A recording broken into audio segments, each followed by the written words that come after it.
Hello, my name is Elliot Hack, Community Relations Associate here at University House, Wallingford. And before we start today's presentation, Ike Elmo would like to share just a few words about our beautiful community and our speaker today. Thank you, Elliot.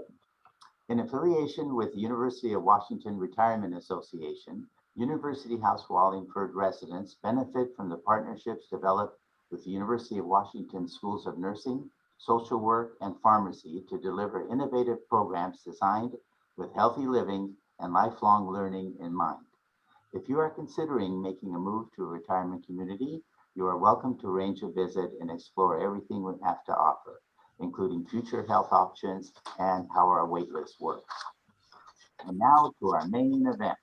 We are pleased today to have with us Kelly Young, who has joined us today to present on a timely topic, financial planning. Kelly Young is the owner and founder of Longevity Wealth and has over 30 years of experience in the financial industry with a concentration in wealth management and longevity planning for clients across the United States. We're so happy to have you here today, Kelly.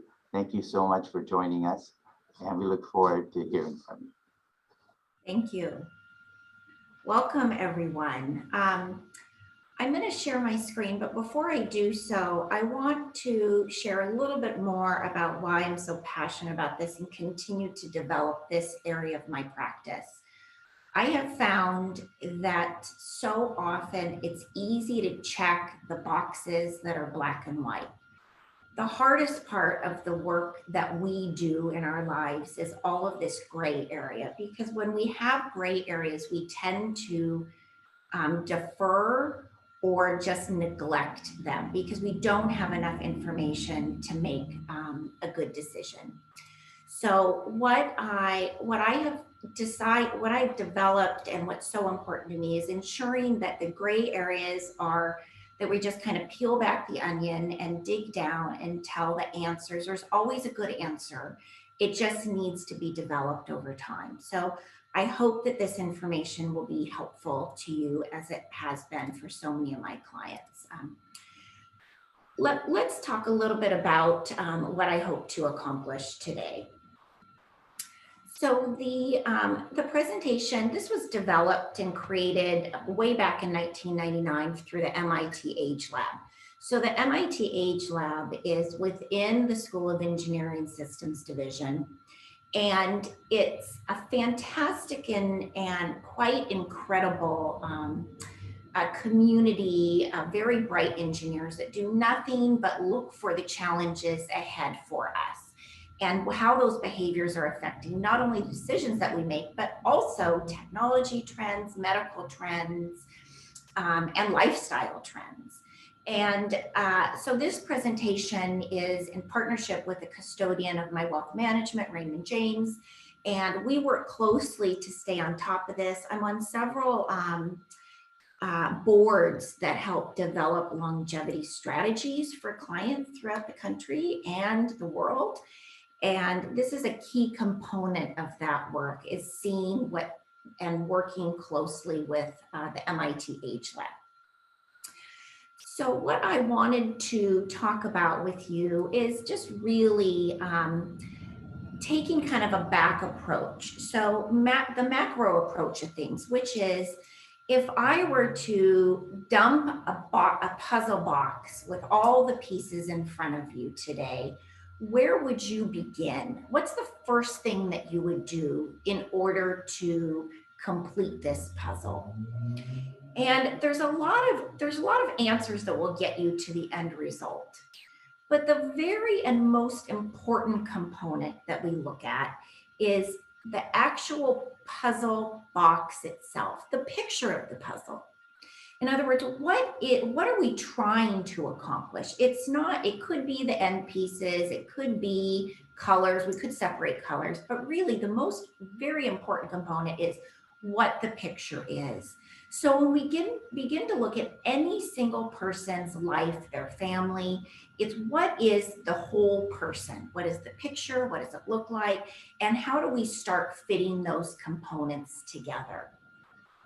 What I want to talk about is three main items. One is, what is going on right now? How do we address it? Because there's a lot of anxiety just around us right now. So I want to talk about that.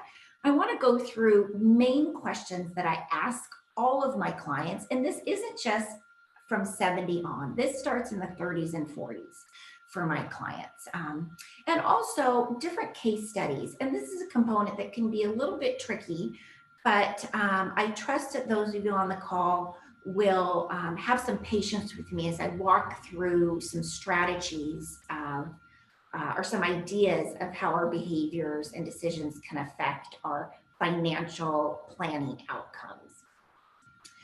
So first of all, we do have a problem right now. The problem is that we are often missing a main component of planning. We've got a lot going on. Okay, I call this like the drive home. I used to joke when my two sons that are 23 and 25 were on the way home, and there's all these blurbs that would come out of their mouth about what was going on at school, what happened, and we're the same things. If you take 20 minutes to clear your mind, whether it's meditation or for me it's a drive or a walk through the cherry trees, whatever it is, there will be so many of these kind of pop-ups that are happening in our brain, some of which can be dealt with. Some of this just need to be processed. But the sheer volume of everything that's going on right now is not something to back away from.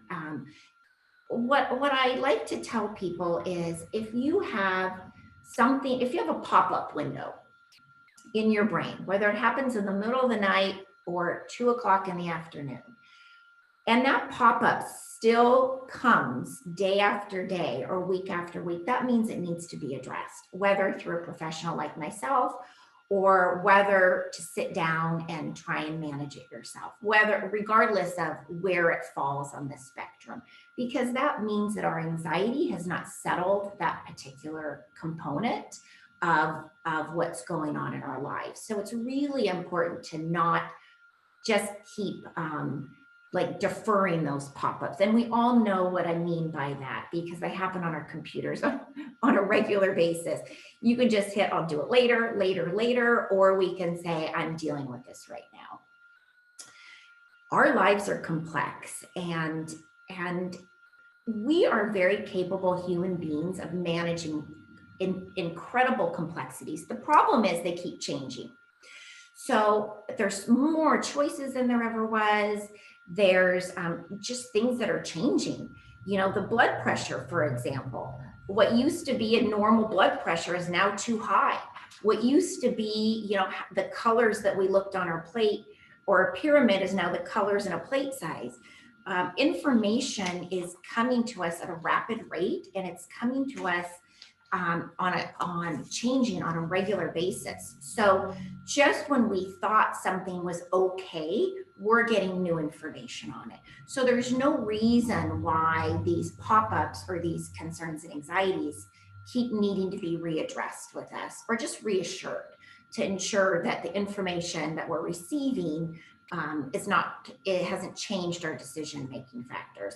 And that's also why some people just get stuck. It's information overload or analysis paralysis. And so a lot of times the work that professionals like I do is just taking all of that information and helping put it back in front of our clients for only what's important to them, because often what could be 8 different options really is just 1 or 2 from our clients. They just don't know what's most important to them. We have an increasing trend that we all know, but just to look at what this means, these are longevity trends around the world. Not many of us on this that are attending this presentation don't have a parent or a grandparent that has lived to age 85, sometimes 90, 95, or even 100. What this is showing is that at the age, for example, of 85, one member of a 2-person household, there's an 84% chance that they'll still be alive. Okay? At the age of 90 and 95, you can see that's quite phenomenal. the chance of still being alive at the age of 95. So clearly medical therapies, technologies, and healthy lifestyles has really enhanced our ability to live a long life. But by doing so, it also causes a whole nother twist that we have to clearly prepare for, that we didn't think our parents and grandparents may have not considered. And in many cases, they didn't have to consider them. We're also dealing with, oh my goodness, do I need to tell you what's going on with the market, what's going on with Eastern Europe, what's going on with interest rates, what's going on with the value of our properties. I mean, we're having disruptions across the world. I mean, yesterday it was Russia cutting off pipelines to Poland and Belarus. We've got energy prices going through the roof in Europe. We've got home prices here in our own communities that are creating bidding wars. And quite frankly, there's just no inventory to support the people that want to buy right now. And that's a big component of the decisions that many of you are making. Do I downsize or do I move to a community? And downsizing can mean a lot of complications now. Can you even find something? What about interest rates? Will the interest rates make the plan that I thought that I put in place that worked a few years ago or even 10 years ago, will it blow it up, or is it still accurate and effective long-term for my goals? We also are dealing with a land shortage. So, you know, for those of us that might not be retiring for another 5 to 10 years, what about us downsizing? How will those housing prices be affected down the road? So we've got all of this noise that's going on. And what happens is often, well, and from those of us that invest, we have an anxiety that has been tampered over years by the rise and fall of the markets. What goes up comes down, but long-term markets show positive year-over-year long-term growth.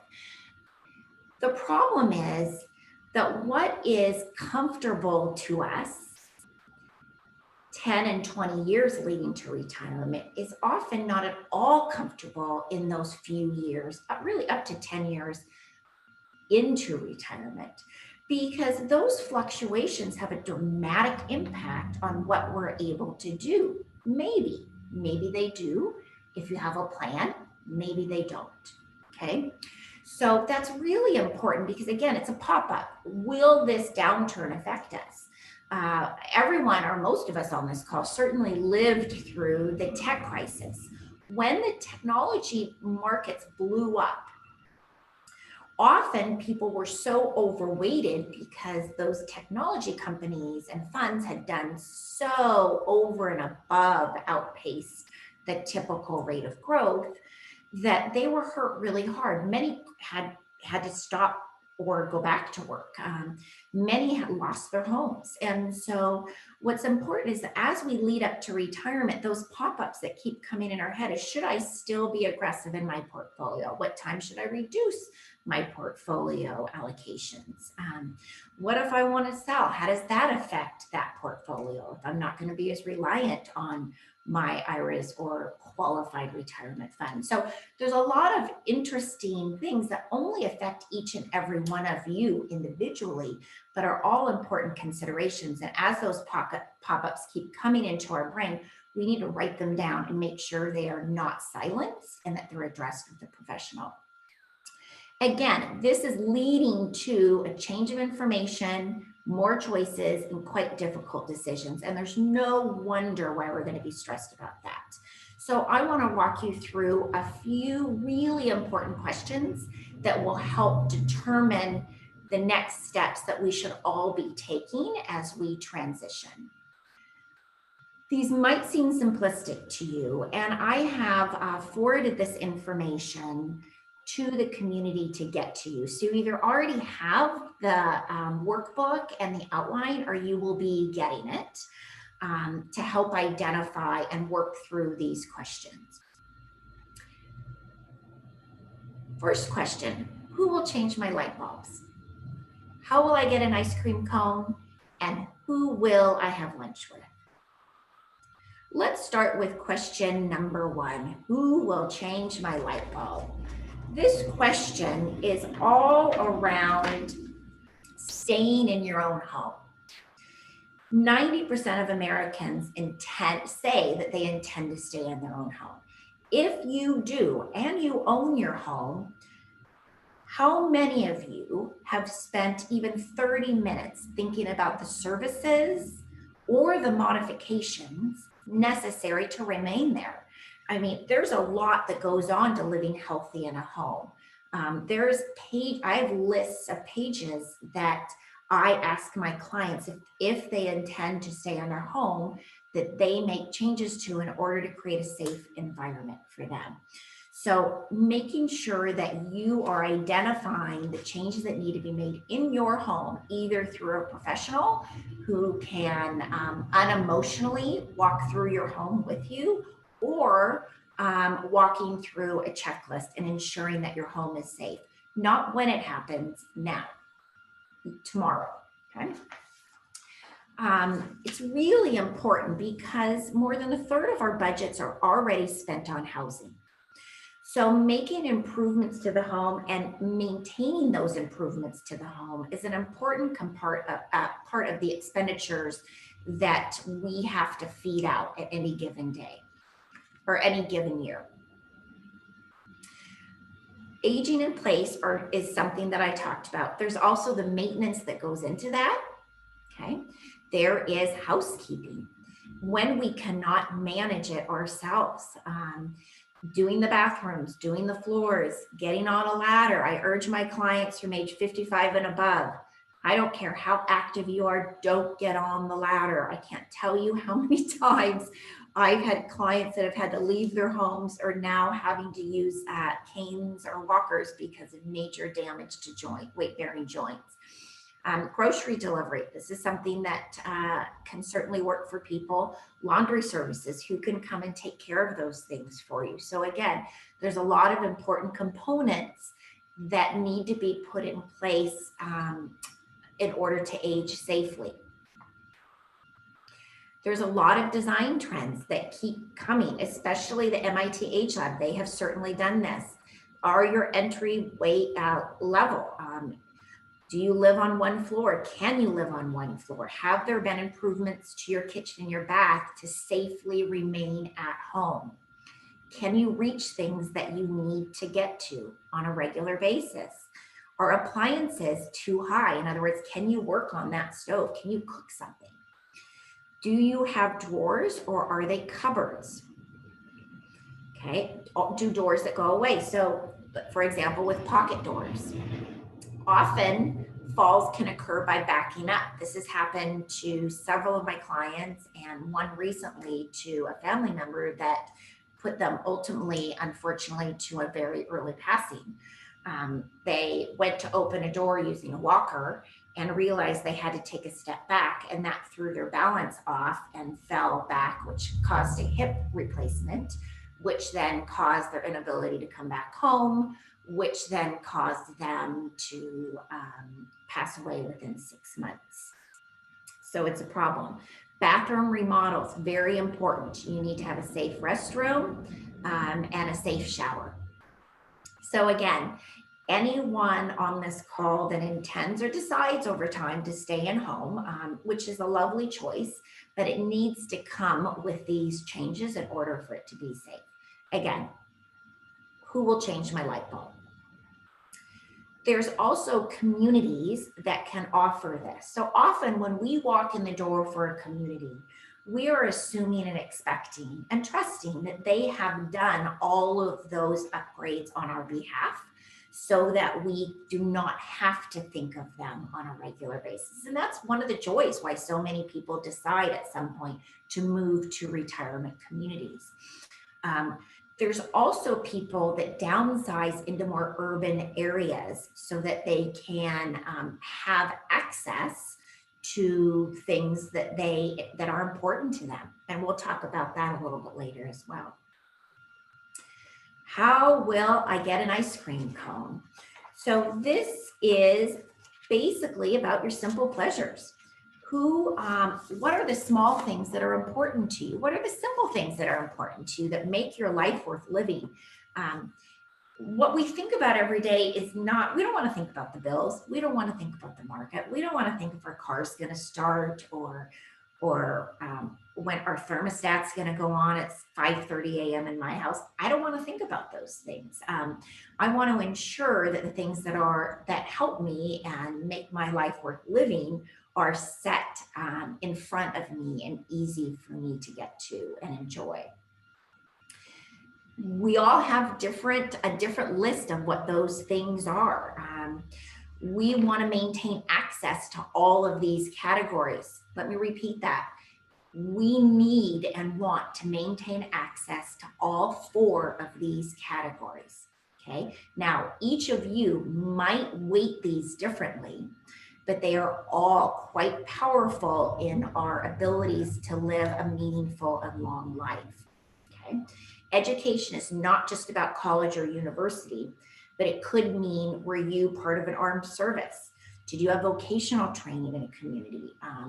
Anything that occurred during your more formidable years will always impact you. Recreate. What are things that you enjoy doing? And gardening can mean different things. It can mean, when we're younger, contributing to a community pea patch. It could mean managing your own yard. As we age, it could mean having a raised garden bed that we get to participate with and in on a regular basis. It could mean attending meetings and providing input and with other like-minded people. What do we like? How do we like to congregate? And where do we like to donate? Again, we might have ideas in our brain, but getting them on paper through that question, who will I share an ice cream cone with, is really important to us. And so that we can begin to outline not only what's important now, but how that would translate later in our lives, because it can always translate. There isn't anything that a client hasn't brought to me who said, I'm so upset. I just had this hip replacement. I will never be able to play pickleball again. That there isn't a proper solution for that can equally match. It's just hard when you're in the middle of that problem to realize that at the time. So the next largest expense is food. And quite frankly, the food is split 50-50 as we age between groceries and dining out. And which also can be an enjoyment bucket as well, dining out. It's social, it's entertainment. So food is quite expensive. Now, I will tell you, since this slide has occurred, food is probably more like 14 or 15% of our budgets, as we all know with the new inflationary costs, but it's certainly a large chunk. Much of a surprise to people until you actually look at budget and cash flows. Then we look at entertaining and cash contributions. So, certainly we can contribute on a personal level with our time and talents, but we can also contribute to cash. And then the next is transportation. It's the second largest expense, and quite frankly, maintaining, fueling, insuring, even replacing vehicles.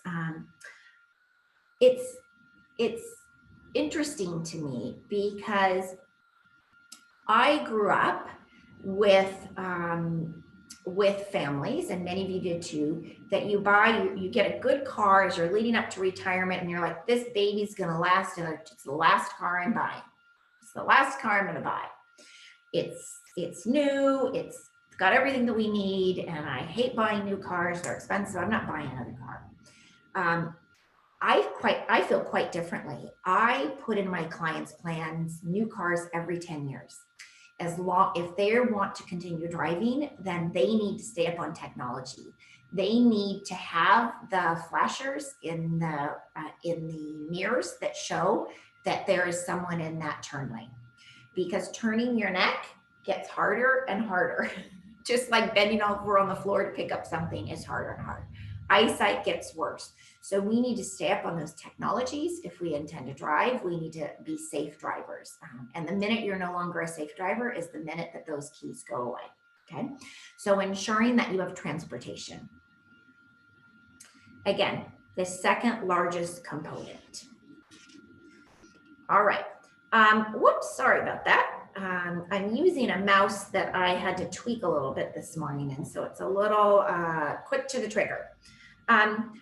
The other thing that I wanted to talk about with transportation is when I mentioned the client who was a pickleball player and was no longer able to play after the hip replacement, transportation it can come in many forms. It can come by Lyft or Uber.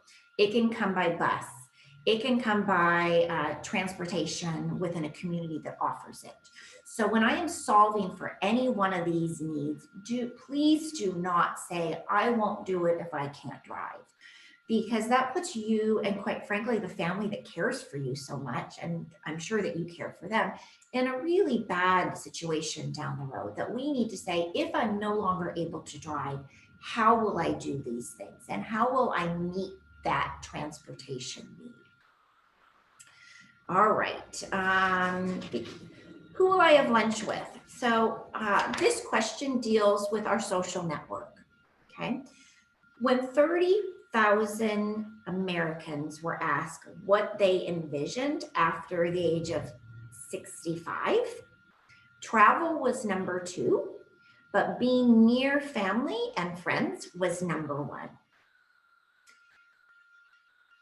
The demographic that we're dealing with often will live alone, have fewer children, and live in more rural locations, okay, or suburban. My husband and I moved out to North Bend. We lived in downtown Seattle near Lake Union. We moved to North Bend. We already, at a younger age, are looking back to going downtown again because it's so difficult to maintain social networks if we can't be in a setting that offers those, that can either provide those for us or offer those. So it's really, again, very important to know that wherever your community is, and not necessarily the exact location, but the components within that location. We also need to know that we're in a crisis. And so when I talk about the new twist on financial planning and why longevity planning is so important, what we did for our parents and what our parents did for their parents and so on is most commonly turned upside down. In fact, we're caring for our children for many more years versus them caring for us. This graph is showing how many caregivers by age, okay? So you can see that the amount of caregivers between the ages of 45 to 54, you can see the negative demographic, okay? We needed that to be lopsided, meaning there are so few people in the caregiving age right now that it's very difficult. And everyone is experiencing this. We're experiencing that within our within our own families. We're experiencing that if you've ever tried to find home care for people, we're experiencing that even within retirement communities, which I'm sure communities can speak to. There is a staffing challenge. And so it's really important to flash forward and say, if I won't have children that can care for me, and quite frankly, do you want your children to care for you? Or do you want your children to maintain that friendship? Because once you change that relationship, it will forever alter it. So it's really important to understand, if I am asking a family member to be a caregiver, what are the limits within that? And I have really good information. I have it work for some people, but I also have it not go really wrong. So you need to make sure, again, that you're setting that up well in advance. That's what that twist on financial planning is, looking forward to that macro level and saying, what could happen that could impact my ability to continue to be a presence in our social environment, to be a presence within our family, and continue to give back. So what this slide said, at last, the kids have grown up and now there's time for us. And the wife says, great, you stay here and mind us and I'll go get a life. This is not change. Women are able from a very young age to build and develop social networks and rebuild and redevelop social networks as they change. We tend to focus on friends and family, and that social aspect often helps us live longer. Men's social network is largely centered on work or activity based. Okay, the network will naturally dissipate sooner due to mortality. Okay, and more self-focused. So you can see the difference, and there is a direct correlation to social and emotional health and a long life. So understanding this, and this is part of the workbook that if you don't already have that you will receive, is understanding how do I develop those social networks? And for men, I really like men to develop social networks in different age bands. So become involved in groups that aren't just the college group that are all within a 4-year band, or you could be the only person at age 90 still left in that group. So develop groups that maybe, whether it's gardening or electronics or robotics, that have different levels of engagement with different age groups. Maintaining your social network is key, something that communities really have a good grasp on. A person has to have a reason to get up in the morning. For some, that means continue to work full or part-time, while others believe that volunteering in the cause that they believe will bring joy and meaning. So again, really important to understand why we get up in the morning and what we want to do to initiate this. This takes work, okay? What a longevity plan and adding this component into clients' financial plans takes work. It's hard. I'm not saying this in a 90-minute presentation and expecting it to be easy, but either was anything that was worth in our lives. So important that we start, that we get the help if we need help, if we find roadblocks, that we continue to develop these long-term plans for ourselves. Social interaction is important for many reasons. A fall is the #1 reason that removes social interaction, but it's not the only reason, okay? What it can do and what we've known it to be done from people around us is depression, obviously loneliness, provides low physical activity, high blood pressure, greater risk of death, okay? Benefits of staying socially interactive are much lower risk of many things, okay, especially mental health, which is really important for those around us, that we continue to work to develop social avenues. And it's not just one social avenue, it's varied social avenues. So I like to have a minimum of 3 social avenues for my clients to stay involved with. All right.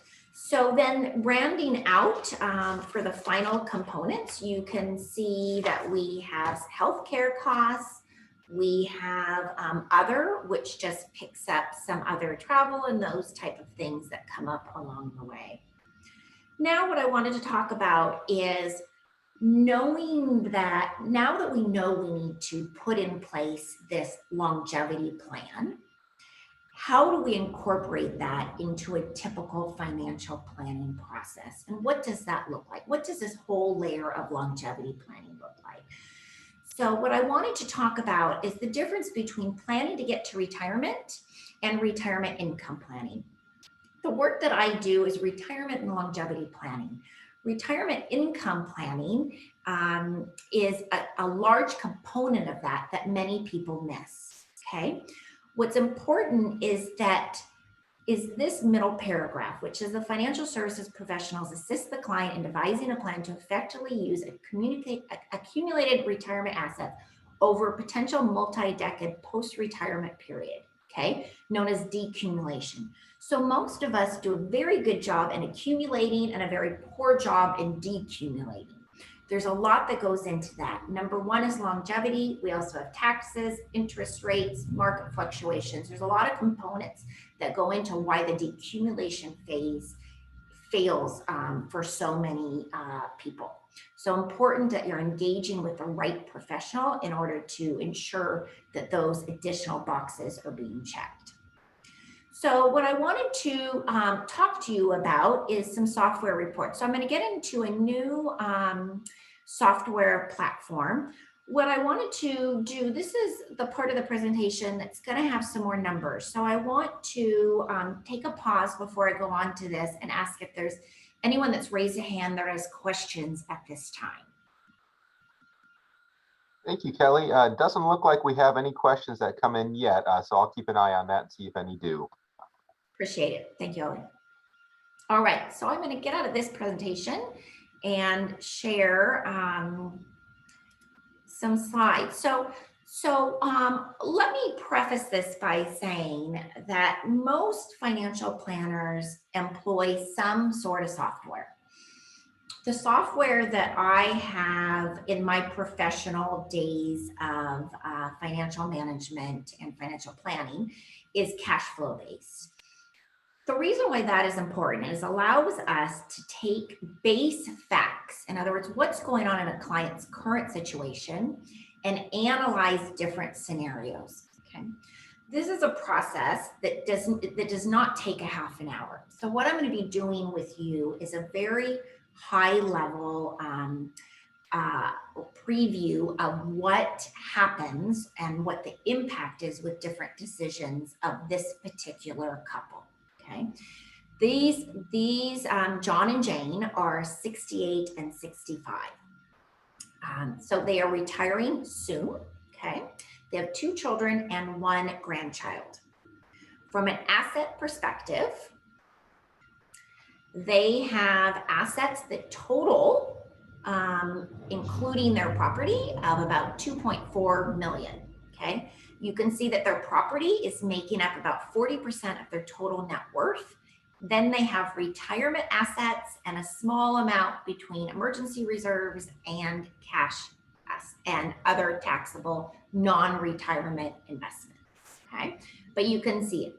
Big chunk in real estate, very common right now. And all we have to do is wake up 1 week from today and the housing prices have even gone up more. So it's quite phenomenal what's taken place in the market, especially with the inventory restrictions, which has caused a lot of that. So I'm going to run some comparisons for you on cash flow and longevity risk in these plans. So what this chart is depicting is the cash flow for John and Jane in the base in their current plan. So you can see that their living expenses are making up a majority of, which is blue, the majority of the cash flow that they need. They have healthcare expenses, which continue to increase at a higher rate than average. We have some insurance premiums, and then we have taxes. Taxes primarily from those qualified accounts that they are required to pull money from. This couple wants to remain in their home but has made no plans. So have come to me in order to have some ideas around next steps.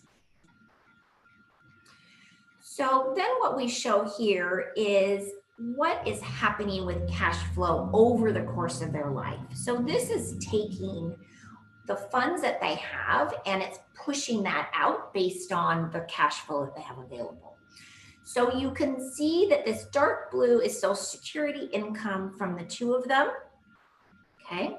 They also have some other income, which is coming from both their, primarily from their investment account. They're required to take money out from their retirement or qualified account. And then they've got this yellow here, which is extra monies that are being taken out. All right. And actually, sorry, this also includes the orange also, the green also includes a pension along with investment income. All right. So what you can see here and what this is showing is that this red line is what they need So how much money they need in order to manage their budget. And so you can see that in their later years, they are running into a problem with cash flow. There is no cash flow. So they're left with their Social Security and their pension, but they have no more assets to manage these later years of their life.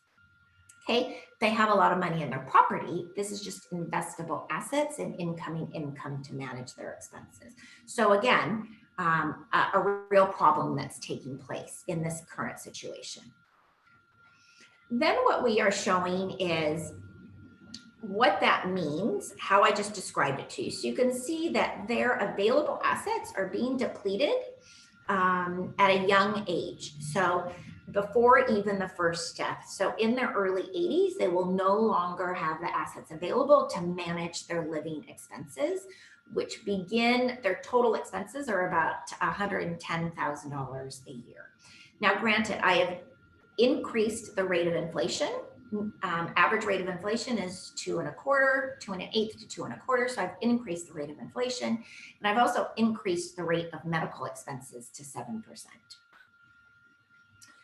So then the last slide is showing what their longevity risk is. So this means what is the risk of them being alive, okay, and running out of money, which is different than just running out of money, because the previous slides that I showed you are not taking into account the average age that you'll still be alive at any given. It's just straight line, assuming that both parties are going to live to age 95. So I'm going to show you some numbers here, and let me go down to the bottom of the page. So you can see that at a client's age, in their 80s and early 90s, there is a likelihood that they will both be alive. So you can see that the likelihood decreases with every year, okay? Then there's a likelihood that one party will be alive, and the rate of success for managing that. So you can see it as the clients get into their late 80s and 90s, the risk, the probability of success decreases, okay, dramatically, okay? So what would need to happen, probably somewhere in their 80s, that they would need to sell that property. And depending on their health, we have not taken any consideration of a long-term event, which is obviously not a good idea, because the risk is over 70% that you will have a long-term event for at least 2 years, often averaging 3 to 5 years from beginning to end. So it's really important to make sure that you're factoring that in. Okay, so you can see that there's certainly more longevity planning that needs to be done in this current scenario. Okay, now what I've done is I have modeled a plan that they want to stay in their home. Okay, so they want to remain at home. But what we've done is we've had to do a reverse mortgage in order to pay the expenses as their assets deplete. So we've done a reverse mortgage here. And then we've added a long-term care event, which then you can see that has caused a decrease in portfolio value quite rapidly from that long-term care event. So they did a reverse mortgage, and then I picked on John, and he had a long-term care event, which you can see decreased it dramatically. I then had to sell the home at that point for the wife. And that's a difficult decision. And I know that we've all seen this, where one spouse is able to care for the other, and then it leaves a big mess for the surviving spouse in order to manage. So part of longevity planning is making these decisions together, or if you are not married, with family members way ahead of time, so that you're not leaving these major decisions to a family member. So you can see that portfolio values are decreasing. Again, we did a reverse mortgage to pull some money out of the home. A long-term care event occurred. Again, it decreased it. Then the home was sold. And because there was very few assets remaining, again, the surviving spouse, Jane, needed to, again, use those remaining funds, which also depleted the assets for legacy planning as well. From a longevity risk, however, this does help a little bit because you can see that it has increased the likelihood of success by a few years. Okay, so it's not fantastic, but it has increased the likelihood of success by a few years by using proceeds from the home in order to offset low investable assets and cash flows. So when you drop down into these later years, you can see that the probability numbers are higher, much higher, by about 20 to 30% in those later years by pulling cash out of the home. And this, remember, from that current plan to the reverse mortgage, age in place and reverse mortgage plan, I've also added a long-term care event that was not in the base plan because the clients, quite frankly, had been kind of burying that thought under the rug and did not want to consider it because they just didn't have a good plan of what to do when it did happen. So this is certainly an alternative to the plan. Then the other alternative that I put into the plan is, what if we sell our home in a few years, we move to a community, and a long-term care event takes place. So you can see that the clients are chugging along, they enter into retirement, they sell their residence, they now have increased their portfolio value dramatically because of the proceeds from the sale of the home. That, in conjunction with the remaining portfolio assets, have really held their portfolio for some time until a long-term care event took place. At that time, they were in the residence, so there was no need to sell anything or go through downsizing. There was additional cost of care during that long-term care event within that community, 55 plus community. John passed, and you can see that there is no threat in order for assets to run out, okay? There's also a lot of pre-planning, meaning I like to see this. Have you cleaned your closets out? Have you downsized even if you're still in your home? What's in that garage? Do you have a basement and an attic? So all of that work was done at a young and healthy age, okay? When a long-term care event took place, because they were already in a community, they had developed new social, those questions that I ask. How will I get an ice cream cone? Who will I have lunch with? So those main questions had already been developed and didn't require a transfer. And there was no isolation. So those were two big components that I like to see. If a client likes to remain in home, I still urge them to clean a closet out, empty a bedroom that they're not using and shut the door and the heat vent. So act like you're downsizing without leaving the property. So again, a lot of good work was done because it was forced to be done in this plan. From a longevity perspective and a longevity risk perspective, you can see that there is no red. So there is no risk of portfolio running out of money for this particular plan. Extremely powerful because with, I talked a little bit about a normal aptitude that we have for market fluctuations. As we near retirement and we are hearing about the war in Ukraine, we're hearing about oil, food prices, housing prices, we're hearing about COVID resurgences. All of these anxieties are causing us to be very unsettled and for those pop-ups to keep coming in our lives.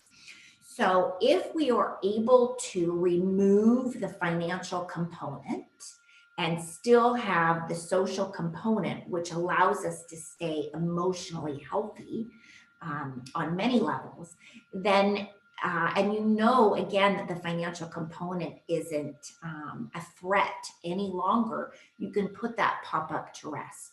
So ensuring that that longevity plan is working per your individual situation is quite powerful. And again, just to show what the numbers look like, you can see that they don't even fall below 70% at the second death. So very high rate of success in this situation. And again, that also means that there is liquidity at the end that can be provided for estate and legacy planning purposes, if not already planned for.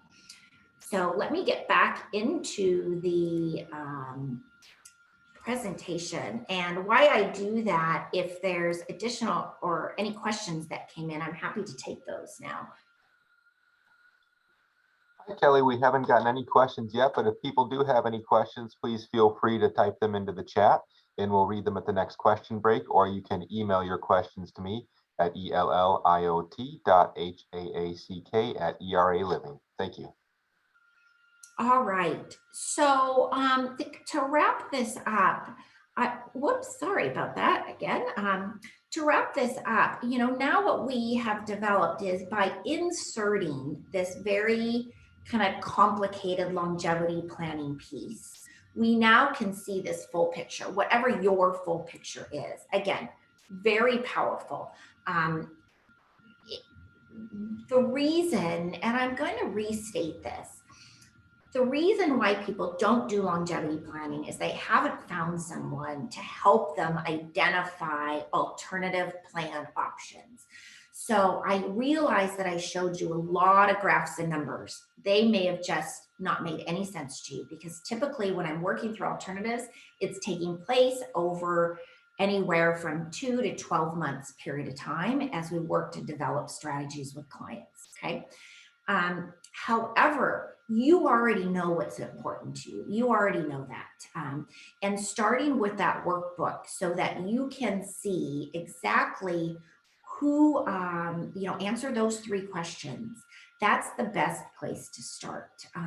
So I really encourage you to not ignore that work, and set it down, add some more to it, come back to it a few days later. This is not something that can be done in one sitting, but it needs to begin immediately. I really urge you. Again, I start with my clients at a young age, because often they have parents that they're helping address it through, and also just having that conversation so that we're more familiar with the idea, not so threatening. What's important that we understand is that, yes, quantity is important. Certainly, what we have, the wealth that we've accumulated, the overall net worth, not just with our investable assets, but also our personal properties, is important. That's what can help us get to our end goals. But it's amazing how creative you can be with not a lot, but you have to do the work in order to get to the quality. If we do not work and create a plan, very rarely does it happen. It just doesn't happen by stance. We can't just leave it to our children or people that we care about in order to ensure that they're going to get it and they're going to do the work for us. Most of us that are attending today, and if I got to see you face to face in a room, I would have you raise your hand. Who has gone through a transition of a friend or a parent or a sibling throughout this process, from being a healthy adult to death? And what did it take? How many transitions took place? Sometimes it could have been something like Alzheimer's, which is a very long transition. It could have been a short transition. And what would you do differently? Often it's making those decisions ahead of time so that the quality of life that we have can be the most impactful, not only on ourselves, but on those that we care about. Effective planning must be more than a financial security. The new face of retirement planning must go beyond money and adopt an integrated and holistic approach to helping people prepare to live longer and well. So my clients will say, I don't want to live till 100. Just something happens to me, just, put me on an iceberg and send me north. And the truth is, it's because we're frightened. It's because we have a lot of anxiety about what's happening. It's because we don't want to work for so long and leave nothing to family. It's for many reasons. It might be because you don't want to put on others what was placed on you from a caregiving standpoint. So we want to live well, but living well can mean a lot of things. It means planning ahead so that when things happen, we can still be an important part of our family's life and be a friend to others. So how we impact ourselves does not involve physical health. It involves emotional and social intelligence. So it's important to work ahead on that. So what I ask is that you complete the question workbook. I ask that you look at options. Many of you have already visited the Era Living community in Wallingford and have a very good idea of what a facility is like. It's important to discuss a timeline. It's important to be open and share your ideas with your family. It's also important to make sure that you're working with someone to help lay out the plan, similar to what I just did with you. So a professional that can help you with the decumulation phase of the income plan. And with that, I thank you for your time. So I'll turn it back over to you, Elliot. Thank you so much, Kelly. Really appreciate it. I think we all learned a little something new today. Now, we've had a few questions that have come in. If you have a few moments, we'd love to pose those to you and see what your thoughts might be. And the first question, someone wondered what your typical client looks like. Great question. So typical clients are within, I would say, 15 years of retirement that are doing pre-retirement planning. So either 15 years on either side of retirement, 15 years leading up to and 15 years into. I certainly have a lot of experience in longevity planning. And again, longevity planning isn't just living till you're old. It's, old is different to everyone. A 30-year-old thinks a 50-year-old is old. A 50-year-old thinks a 70-year-old is old. A 7-year-old thinks an 80-year-old is old. So there's some really fun studies on what we think is old, but it's certainly preparing for and planning for a healthy, long life. Those are the kind of that 20 to 30-year window.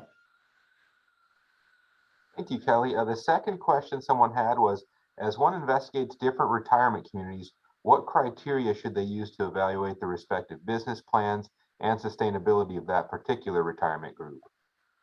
It's a very good question. So retirement communities every community has information within it that they can disclose to you about the financial health of the community that should be asked for individually. Is that the question that was asked on the financial health of the community? I believe so. Okay, so but I think that's an important component, but I also really everyone, you should go into a community and be very assertive on what's important to you and have them tell you how they can solve for those needs. That's what's really important for me. So if you answer those 3 questions and you bring in that workbook, you can say, this is what's important to me. It's important that I see my grandson. I never want to miss a baseball game.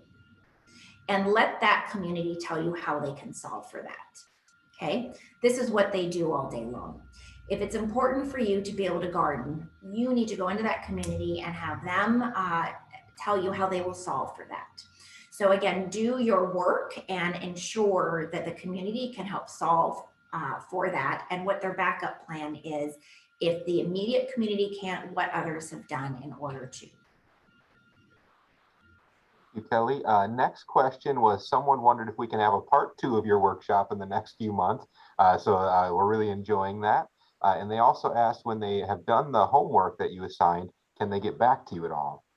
Sure. Yeah. And I think you can certainly forward any information or any client additional questions that come. It's always a trick. I added the second part of this presentation more recently, showing those graphs. There's kind of a rule of thought, never show a bunch of numbers in a presentation. The reason why I do it is because the decisions that we make absolutely impact us. And when I've worked with clients for the amount of years that I have, and I can have all of their data input accurately into software, and they can say, Kelly, what if I sell now instead of waiting 5 years? Because I'm worried that interest rates will rise and I want to get the height of the market. I can easily make that change immediately with the client and show it. And that just gives them an amazing kind of calmness. And so I wanted to try and show a little bit of that work with you, even though I know I risk a lot of numbers in front of you. So happy to walk through that with clients. Thank you, Kelly. I'm sure some folks will take you up on that. Next question was from someone on the East Coast who's anticipating making a decision on a retirement community within the next year or two, and they wonder how they would go about finding a longevity planning specialist in their area. So it's interviewing and how they would handle longevity and incorporate it. The nice thing now is you can work with someone anywhere. So I would welcome that conversation with someone to determine if it's really so important to have someone local, or they're willing to work with someone else. If local is important, then I can help them find someone. Great.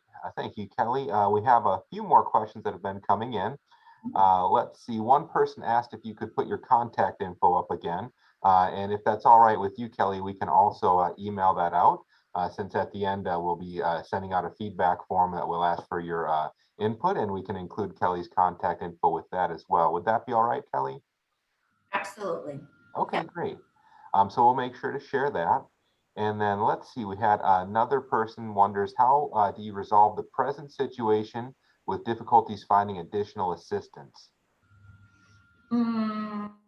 So when we say additional assistance, is that meaning care assistance?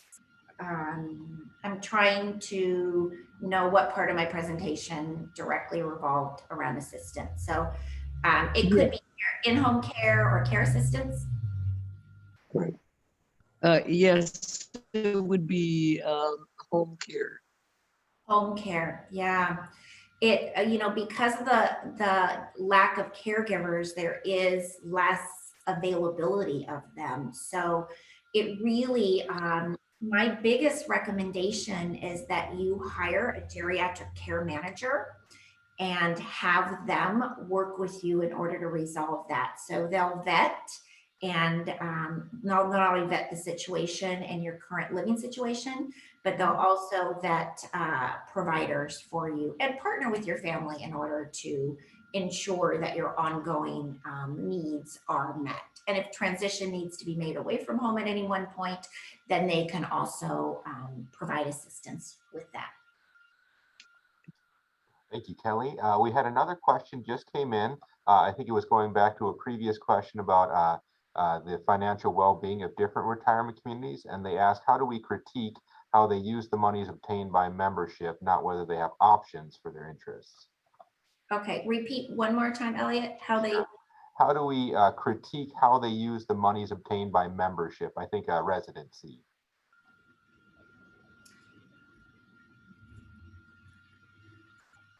If you want some help with that, I'll just clarify. This is Patty. I have friends in different retirement communities. One of them is profit, one's nonprofit.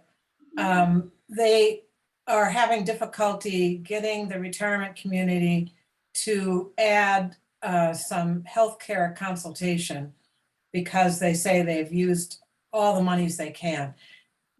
And so before we choose, it'd be wise for us to understand the business plan of the corporation or the retirement community. And it would just help to know what criteria one would look at. Or direct us to a resource to read about it, or, Yeah, and I guess the reason why there was a pause, and thank you for your clarification, additional information. I haven't had a client in a community that hasn't had to make changes at some point. I haven't. So at some point, they're always going to make changes. So they can certainly, every community is going to have an idea of what they think is and how they can help the residents.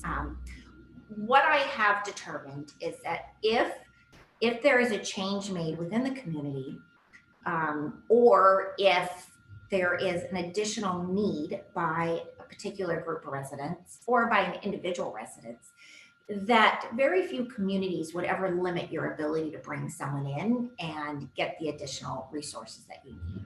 So I've had clients that don't want to take the bus and they want a private driver all the time. So they'll go to that baseball game and they know how to use Uber. They have the same Uber driver that comes and sees them twice a week and they never miss the baseball game.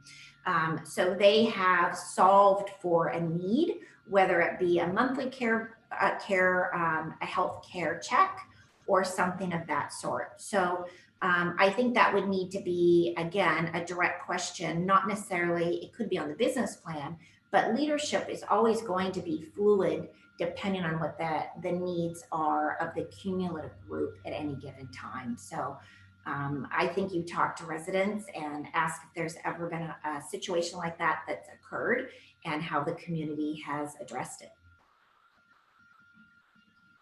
Kelly, appreciate your thoughtful answer to that. I had one more question came in wondering how you would suggest finding a geriatric care manager, but I'm not sure that's within the scope of your expertise, unless you'd like to speak on that. Well, actually, geriatric care managers are kind of a new field. And if you Google geriatric care manager, there is a local, there's always a local group in any area. And certainly there's community resource within any community that you meet with that also can give some structure or ideas to, the path that one might take. The idea behind it is I use them from a very early stage. So clients that want to age in place, I'll use them to meet with a client, to visit the client and say, can the home even work? So I discuss home modifications. So from very early stage, what are you doing to your home to make those changes within it?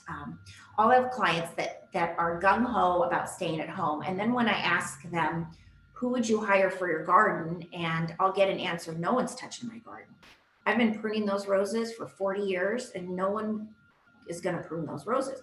Well, what ends up happening is they move to a community where it's not them firing people, because that's the type of person that will fire anyone that comes to their home because it won't be the right way. And so really retirement community is going to be a better fit for someone like that. But a geriatric care manager can really do a good job in saying, is your home even a viable option? You might not have a bedroom or a bathroom that can convert it to a full ADA situation, or not be able to put an elevator in or want to put an elevator in. I've got a client in a beautiful townhome that's 3 stories. An elevator would work quite nicely, but they refuse to alter the integrity of the property. So they're moving into a retirement community. So everyone has a different idea about what's important to them, but you can't wait until after it happens. You have to make these decisions and create these plans ahead of time. Thank you, Kelly. That was a great response. I appreciate it. And just if anyone is curious, my colleague Tina at our home office sent me a message that we can make recommendations for you if you're looking for a geriatric care manager. So feel free to please reach out to me via email or telephone, and we can share that with you. And it doesn't look like we have any other questions. So just wanted to thank you, Kelly, again for your time and your expertise. We really appreciated your informative presentation today. I know I learned something new, and I hope everyone else did as well. And I just wanted to thank everyone for joining us today, and really appreciate your participation and all your great questions. And just please be on the lookout. We will be emailing an evaluation form, and we'd love to hear your feedback on Kelly's presentation, as well as any suggestions you may have for us on future presentations, both the technical aspects as well as topics that you'd like to hear about. And we'll also share the recording of today's presentation when that is available as well. So if you have any questions about University House Wallingford, or if you would like a tour, please feel free to give us a call at 206-545-8400. And again, my name is Elliot Hack, the Community Relations Senior Associate here at University House Wallingford. And this concludes our presentation today. So on behalf of Ike and myself and everyone at University House Wallingford, where life goes on and lifelong learning thrives, thank you again for joining us and have a fantastic rest of your day. Take care.